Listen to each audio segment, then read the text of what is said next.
Que le Seigneur Jésus-Christ nous bénisse tous. Le titre de notre message est « Soyons des esclaves des autres ». Prions d'abord. Seigneur, merci pour ta parole que tu vas nous donner.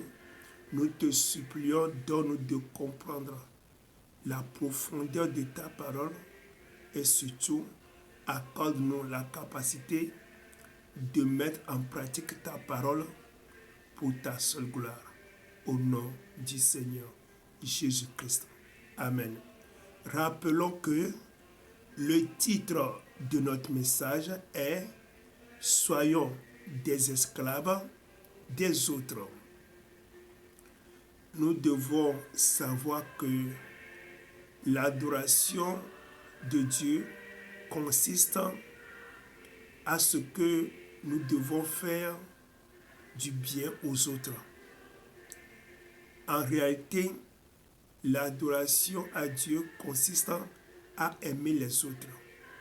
Ça consiste à rendre des services aux autres.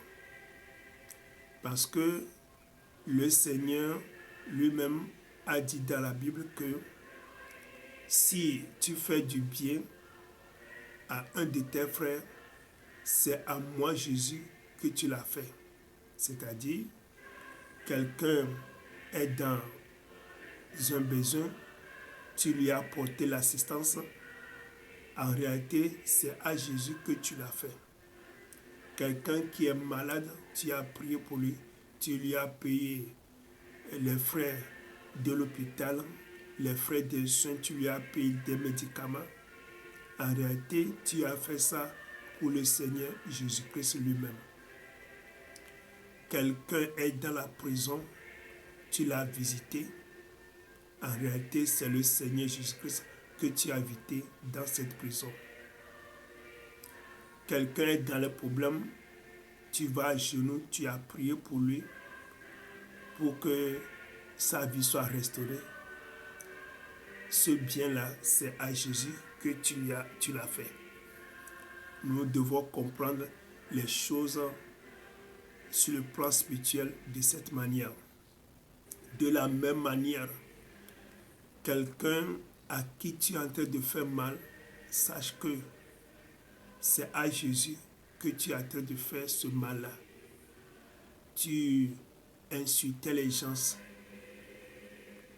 tu persécutais les gens, tu mentais dans le compte des gens,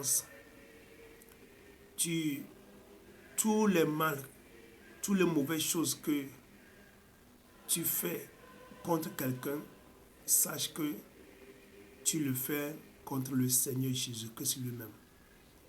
Rappelons-nous que quand Saul, qui va devenir Paul après, il s'est vraiment soulevé contre l'église de Jésus-Christ. Il va maintenant pour faire mal à l'église qui est à Damas. Et quand le Seigneur l'a rencontré sur le chemin de Damas, vraiment Jésus lui a fait savoir que ce mal que tu es en train de faire contre l'église, c'est contre moi, Jésus, que tu le fais. Oui. C'est ainsi qu'aussi, toutes les bonnes choses que nous faisons à nos prochains, aux frères et sœurs, c'est à Jésus que nous le faisons. Bon. Si tu sais que toute chose que tu es en train de faire pour quelqu'un ou bien contre quelqu'un, c'est à Jésus que tu le fais, là, veut dire que tu as la bonne connaissance de l'adoration. Si tu vas donner de l'argent pour aider quelqu'un, tu vas prier pour quelqu'un, tu vas aimer quelqu'un, tout ça là consiste en l'adoration que tu es en train de donner à Dieu. Toutes ces bonnes choses que tu es en train de faire, tu aides les orphelins, tu es en train d'aider les veuves, tu es en train d'aider un serviteur de Dieu qui est dans les besoins. Sache que tous ces biens que tu es en train de faire, c'est à Jésus que tu le fais. et tu seras récompensé. Bon. Le problème que nous avons maintenant, c'est que nous voulons que quand nous faisons du bien, que les gens nous félicitent. Et il y a beaucoup de chrétiens, beaucoup d'enfants de Dieu, quand ils font du bien et qu'on ne les félicite pas, ils sont mécontents. Quelqu'un qui chante à l'église est en train d'adorer Dieu.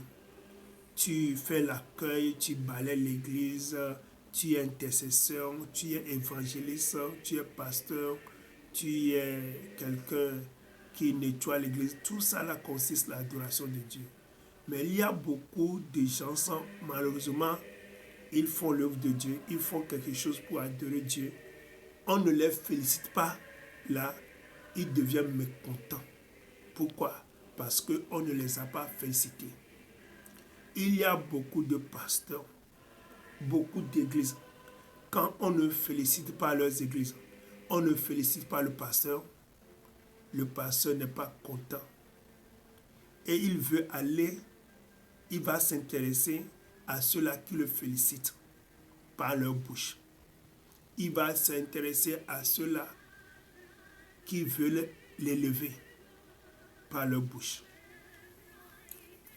Parce que on ne veut pas adorer Dieu comme esclave, mais on veut adorer Dieu en voulant occuper la première place d'une manière charnelle parmi les hommes. C'est ce que nous voulons. Et nous allons voir ce que le Seigneur va nous dire par rapport à cette situation dans le livre de Matthieu, chapitre 20, le verset 27e. La Bible nous dit: et quiconque veut être le premier parmi vous, qu'il soit votre esclave. Vous voyez, le Seigneur veut que, selon Dieu, selon la pensée de Dieu, pour notre adoration, nous devons servir les autres comme des esclaves. Et lorsque tu seras en train de servir les autres comme des esclaves, chez Dieu, tu vas occuper la première place. Mais malheureusement, nous voulons la première place par notre propre bouche, par notre propre orgueil, par notre propre arrogance, par notre propre désir charnel. De cette manière, nous voulons la première place. Ce n'est pas bon. Mais Dieu veut que nous servons les autres comme des esclaves. Nous devons savoir que un esclave n'a aucun droit. Un esclave n'est pas payé. On ne félicite pas les esclaves. Au lieu de féliciter l'esclave, c'est des fouets. Oui. Au lieu d'élever l'esclave, c'est des mépris contre lui. C'est de cette manière que l'esclave est traité. Donc, si tu fais du bien et que les gens te méprisent encore, là, sois content parce que tu es en train de servir comme esclave et c'est la volonté de Dieu. Tu fais des dons aux gens, tu sers les gens, tu vas donner l'argent aux gens. Après quoi, ils vont encore pratiquer la médisance contre toi. Oui, il faut l'accepter parce qu'il faut servir comme un esclave. Dans une église, on ne te donne pas la position. On ne t'élève pas. On ne te félicite pas dans l'église. Il faut accepter. Si l'église là est de Dieu, il faut accepter et reste dans l'église. Il faut être conduit par le Saint-Esprit. Si on ne te donne pas de grands postes, il faut accepter. Il y a d'autres même, ils veulent occuper la première place dans les chaises dans l'église. Non, la Bible dit, vous allez quelque part, il faut rester derrière. C'est lorsqu'on vous dit de venir devant que vous allez venir devant. Si vous avez des questions à poser par rapport à cet enseignement, il faut m'appeler sur mon numéro WhatsApp, plus 228 91 95 23 05. Pour en avoir plus, Pablo TV's International.